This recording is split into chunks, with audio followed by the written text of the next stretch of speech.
మంచి పరిణామం అండి. ఇప్పటివరకు 75 ఏళ్ల భారతదేశ చరిత్రలో కులగణన అనేది జరగలేదు అసలు.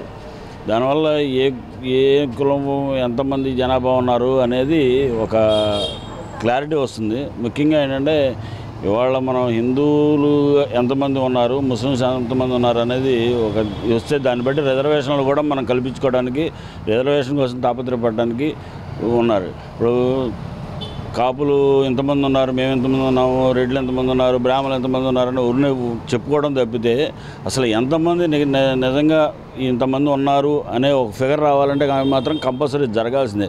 తెలంగాణలో ఏదో చేశారు కానీ అది అంత శాస్త్రీయంగా జరగలేదు. దానివల్ల చాలా గొడవలు జరిగినాయి, అల్లర్లు జరిగినాయి, అసెంబ్లీలో కూడా చాలా గొడవలు జరిగినాయి. కానీ ఈసారి చేసేది నిబద్ధతగా నిక్కచ్చిగా చేస్తేనే దానికి విలువ ఉంటుంది. ఏదో తుతు మంత్రంగా ఏదో ముస్లిమ్స్ని మనం వాళ్ళు పెరిగారు అనేది చూపించకుండా నిఖార్సైన ఫిగర్స్ వస్తేనే ఎవరికి ఎంత రిజర్వేషన్ ఇవ్వాలి, అసలు రిజర్వేషన్ ఉండాలా ఉంచాలా ఎత్తేయాలా అనే దాని మీద ఓ నిర్ణయం తీసుకోవడానికి ఆస్కారం ఉంటుంది.